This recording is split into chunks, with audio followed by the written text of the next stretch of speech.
Good morning, students. Today we are starting our chapter number 8, Cell Structure and Functions. Right? So this is the lecture number 1 and today's topic is cell. Basically, we will discuss in today's lecture discovery of cell and cells.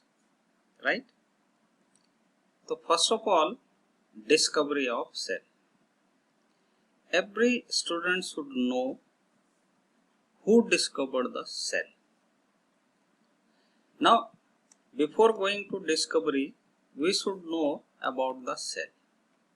This is the basic building structure of the organism. Whether it is small or comparatively big.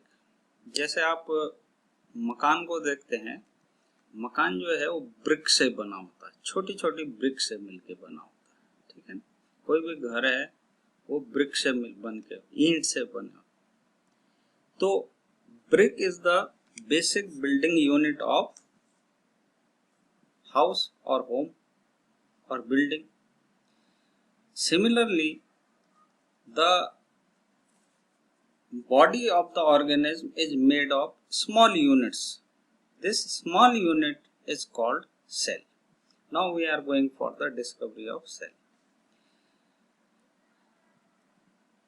Robert Hooke, this is the name of the scientist, in 1965 observed that slices of cork under a simple magnifying device. Simple magnifying device means the device which can magnify the things. For example, microscope. तो उन्होंने क्या करा, एक cork के slice को, cork की एक slice को माइक्रोस्कोप से देखा। तो उन्होंने देखा the cork is a part of the bark of a tree. He took thin slice of cork and observed them under a microscope. He noticed that partition blocks or compartments in the cork slices. जो cork की slice है, जब उन्होंने उसे microscope से देखा तो उन्होंने देखा इसके अंदर छोटे छोटे बॉक्सेस बने हुए, छोटे छोटे कंपार्टमेंट्स बने हुए, ठीक है। In 1965 by the Robert Hooke. Now this is the picture of Robert Hooke, and this is the picture of, this is the figure of the cork slice. ऐसा दिखता है उसके अंदर, कॉर्क के अंदर आप ये देख रहे हैं छोटे छोटे जो है वो बने हुए हैं, इसमें छोटे छोटे से बॉक्सेस, कंपार्टमेंट्स बने हुए। इन छोटे छोटे कंपार्टमेंट को ही सेल कहा जाता है। लेकिन आप जानते हैं कि जो कॉर्क की स्लाइस ली थी वो डेड सी, यानी डेड सेल्स को इन्होंने ऑब्जर्व किया। जो लिविंग सेल्स हैं उनको ऑब्जर्व इसलिए नहीं कर पाए हो क्योंकि उस समय के जो माइक्रोस्कोप थे वो हाई रिजॉल्विंग पावर के नहीं थे, सिंपल माइक्रोस्कोप थे। तो अगर आपको लिविंग ऑर्गेनिज्म के सेल की स्टडी करनी हो, डेड सेल नहीं बल्कि लिविंग सेल की स्टडी करनी हो, तो उसके लिए आपके पास हाई रिजॉल्विंग पावर का माइक्रोस्कोप होना जरूरी है, जो कि उस समय नहीं था। 1665 में जो माइक्रोस्कोप थे वो बहुत सिंपल डिवाइसेस थे, ठीक। इसी को आगे बढ़ा रहे हैं।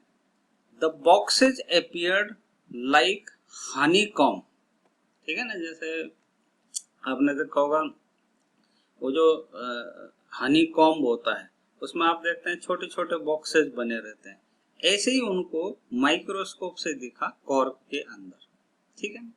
He also noticed that one box was separated from the other by the wall or partition, ठीक है।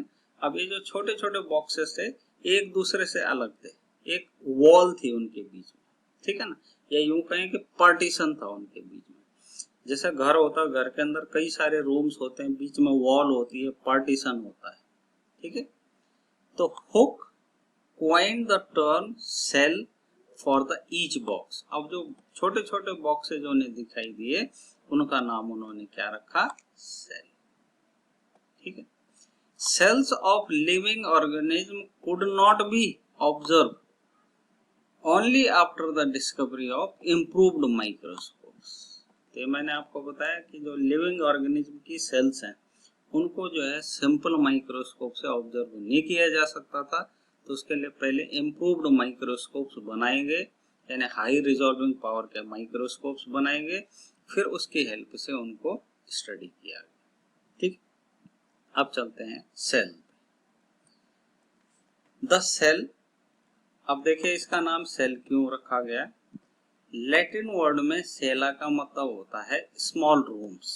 स्मॉल रूम्स आपने अभी देखा था, जो रॉबर्ट हुक ने ऑब्जर्व किया था, तो छोटे छोटे कंपार्टमेंट्स बने हुए थे, छोटे छोटे बॉक्सेस बने हुए थे, इसलिए इनको नाम दिया गया रॉबर्ट हुक के द्वारा सेल। तो the cell is the basic structural, functional and biological unit of all known organism. हर की कोई ऑर्गेनिज्म जो है वो सेल से मिलके बना है, छोटे छोटे यूनिट से मिलके बना है। A cell is the smallest unit of the life. ठीक है ना, छोटे छोटे जो है ये बॉक्सेस जो सेल्स होते हैं वो यूनिट्स हैं, सबसे basic units. Cells are often called the building blocks of life. ठीक है ना, बिल्डिंग ब्लॉक्स ऑफ लाइफ भी कहा जाता है cells. Organism differ from one another but all made of cells. आपने देखा होगा हर ऑर्गेनिज्म अलग अलग होता है, ह्यूमन अलग होता है, लायन अलग है, फिश अलग है, प्लांट अलग है, ठीक है ना, लेकिन सबकी जो बेसिक बिल्डिंग यूनिट है वो सेल ही है। बिना सेल के कोई लिविंग ऑर्गेनिज्म नहीं हो सकता। The cells in the living organism are complex living structure. अब जो सेल होता है इसकी शेप्स अलग अलग होती है, शेप अलग अलग होगी, लेकिन हर कोई जो लिविंग ऑर्गेनिज्म है, जो भी ऑर्गेनिज्म है वो सेल से ही मिलके बना है। हालांकि हर किसी की जो सेल होती है वो डिफरेंट हो सकती है, कॉम्प्लेक्स लिविंग स्ट्रक्चर हो सकता है। ठीक है, next, organism on the basis of cell numbers. अब सेल नंबर के बेसिस पे, यानी किस ऑर्गेनिज्म में कितने सेल्स हैं उसके बेसिस पे हम ऑर्गेनिज्म को डिवाइड कर सकते हैं। ठीक, now this is the hierarchy. Organism जो है वो दो तरीके के हो गए, वन इज यूनिसेलुलर और दूसरा हो गया मल्टी सेलुलर ऑर्गेनिज्म। वो ऑर्गेनिज्म जिनके अंदर केवल एक ही सेल होता है, ऐसे ऑर्गेनिज्म को कहा जाता है यूनिसेलुलर। जिनके अंदर मोर देन वन, यानी मोर देन वन सेल होंगे, उसको कहा जाएगा मल्टी सेलुलर ऑर्गेनिज्म। मल्टी का मतलब मैनी, सेलुलर का मतलब सेल्स जिसके अंदर। ठीक है ना, तो जिसके अंदर बहुत सारे सेल्स हैं, मोर देन वन है, उन्हें कहा जाता है मल्टी सेलुलर। जिनके अंदर केवल एक सेल होती है उसे कहा जाता है यूनिसेलुलर। अब यूनिसेलुलर की बात करें, organism that only have single cell. अब इसको हम डिवाइड कर रहे हैं फर्दर। पहला एग्जांपल है अमीबा। अमीबा के अंदर भी एक ही सेल होता है और ये बार बार अपना स्ट्रक्चर चेंज करता रहता है। दूसरा है बैक्टीरिया, तीसरा है पैरामीशियम। तो these are the example of unicellular organism, amoeba, bacteria, paramecium. अब मल्टी सेलुलर की बात करें, organism consisting many cells is called multicellular organism. ठीक, इसका एग्जाम्पल जैसे प्लांट, कोई भी प्लांट होगा उसके अंदर जो सेल्स होंगे वो बहुत ज्यादा होंगे। ठीक है ना, तो इसलिए हम उसे कहते हैं मल्टी सेलुलर ऑर्गेनिज्म।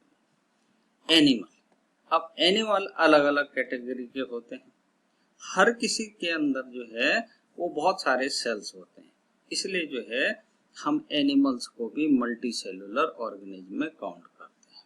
अब बेसिक चीज समझिए, ऑर्गेनिज्म को दो कैटेगरी में डिवाइड किया, यूनिसेलुलर और मल्टी सेलुलर। जिनके अंदर एक सेल होता है जिन ऑर्गेनिज्म में एक ही सेल होता है उन्हें कहा जाता है यूनिसेलुलर। इसके एग्जाम्पल है अमीबा, बैक्टीरिया, पैरामीशियम। जिन ऑर्गेनिज्म के अंदर मोर देन वन सेल्स होते हैं यानी काफी सेल्स होते हैं उन्हें कहा जाता है मल्टी सेलुलर ऑर्गेनिज्म। अब हम इसे दो कैटेगरी में डिवाइड कर रहे हैं क्योंकि ऑर्गेनिज्म जो है हमारे पास दो टाइप के हो गए, एक हो गया प्लांट और एक हो गया एनिमल। प्लांट्स के में आप कोई सा भी प्लांट का एग्जाम्पल ले सकते हैं, उसके अंदर क्योंकि नंबर ऑफ सेल्स बहुत ज्यादा हैं तो उसे भी कहा जाएगा मल्टी सेलुलर। और कोई भी एनिमल है उसके अंदर भी सेल्स जो है मोर देन वन होते हैं, तो वैसे ऑर्गेनिज्म को हम नाम देंगे मल्टी सेलुलर ऑर्गेनिज्म। अब आपके पास इस पे क्वेश्चन आता है कि differentiate between unicellular organism and multi cellular organism. तो आपको क्या करना है, इनमें डिफरेंसेस लिख देने, ठीक है, और डायग्राम बनाना जरूरी हो जाता है, ठीक। अब यूनिसेलुलर ऑर्गेनिज्म की बात करें तो unicellular organism having one cell, ठीक है ना। अब मैं डिफरेंसेस बता रहा हूँ, तो इधर क्या आएगा, मेनी सेल्स, ठीक। फिर क्या है, these organism do all things needed for the survival within one cell. जो भी एक्टिविटी होगी वो एक ही सेल के अंदर होगी। An amoeba is unicellular organism, it takes in और injects other unicellular organisms for food to get energy. Unicellular organisms also respond to their environment, get rid of waste, grow and reproduce.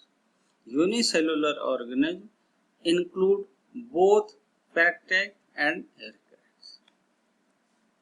Multicellular organism, an organism made of two or more cells. एक से ज्यादा होनी चाहिए। These organisms are able to seen by naked eye. इनको आप naked eye से देख सकते हैं, यानी बिना किसी डिवाइस के देख सकते हैं, ठीक है।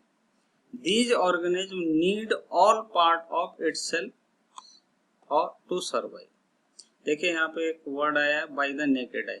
नेकेड आई से आप सेल नहीं देख सकते हैं, तो क्या देख सकते हैं, ऑर्गेनिज्म देख सकते हैं, यानी आप प्लांट को देख सकते हैं, आप एनिमल को देख सकते हैं, लेकिन उनकी सेल को नहीं देखा जा सकता नेकेड आई से। लेकिन जो यूनिसेलुलर ऑर्गेनिज्म होते हैं इन्हें नेकेड आई से देखना नामुमकिन है, क्योंकि ये बहुत छोटे होते हैं, तो इनको अगर आपने देखना है तो कोई ना कोई माइक्रोस्कोप आपको यूज करना पड़ेगा, ठीक है।